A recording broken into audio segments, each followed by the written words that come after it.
There is an LA Laker on the team right now that nobody is talking about that can help that team get to a championship. I'm going to be discussing it, showing some highlights of this player in the past, and I don't know why everybody's forgetting about him. But I am your NBA white guy. I talk all things NBA hoops, all from a hooper's perspective. And if you like that kind of content and information, then make sure you tap that subscribe button and click the bell so you're notified every time I do a new video.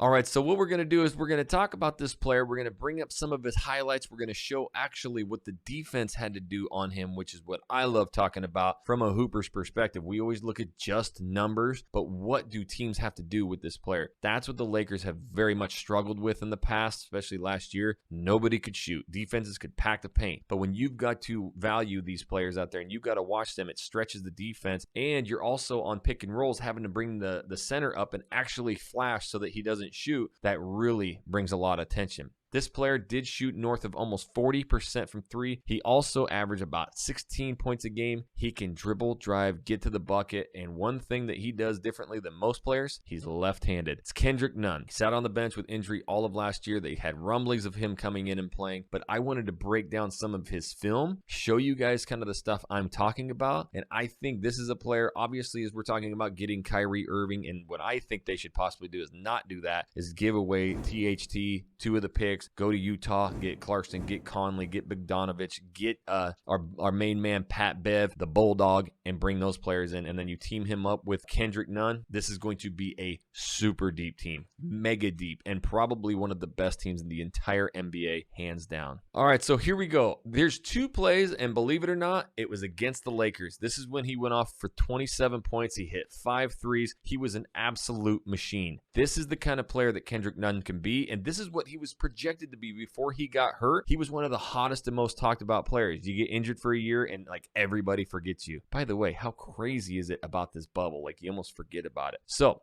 we're going to watch this play, and then we're going to talk about it. He started the season one of the hottest teams and one of the best teams from three-point range. 2 defenders, center, but in the last third, 14 games, they've had one of the worst percentages as Kendrick Nunn. Okay, so when you saw that, Alex Caruso was the best defender on the Lakers by far. He knew as soon as Kendrick Nunn was crossing half court, he had to be out there. That's 5-6 feet past the three-point line. When LeBron bringing this ball up, or if he's going to get the ball and have Kendrick Nunn bring the ball up, either way, now you've pulled a defender all the way out there. This is going to open the lane up for cuts. Pick and rolls is going to start a lot higher. Think about Steph. His pick and rolls are up at half court. If he can get around that, he's got the whole entire court to himself. That was 3 Laker defenders. None of them did very well, and he torched them.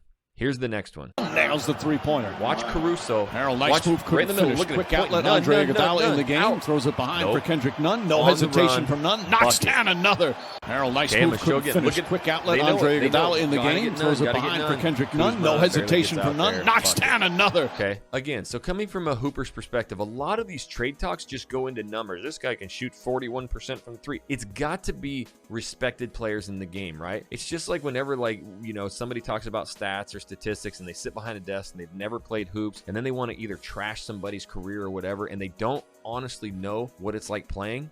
That's what you feel. Now, Kendrick Nunn was ascending so quickly, scoring 25, 30 points a game. You have to realize when they entered the bubble, they were like the 10th or the 11th seed. Now, obviously, Jimmy Butler was just insane in the bubble, but Kendrick Nunn was a massive part of them getting all the way to the finals. So I was so excited to see him play with LeBron. Then injuries happened. This is a dude, I'm telling you, who could end up working up into a starting role. He's shooting almost 40% from 3, and the thing is, he's catch and shoot, so he can sit out there and catch and shoot. He can also get to the bucket. He had a lot of dribbling left-handed. Obviously, he can get into the bucket and he can finish like a Kyrie. He's never going to be as good as Kyrie, but this is a dude who we already have who can play like this, and now the defense has to come out and guard him at half court. You throw 2-3 defenders at him, this will open up the floor. After seeing these highlights and after seeing Kendrick Nunn and he's coming back 100%, do we truly need Kyrie Irving, or should we go over to Utah, trade THT and some picks and bring in that whole haul and make this team way deeper? That is my vote, and I can't wait to watch Kendrick Nunn torch these teams this year. I am your NBA white guy. If you're loving this kind of commentary from an actual hooper's perspective, then make sure you tap that subscribe button and you click the bell so you're notified every time I do a new video, and make sure you hit that like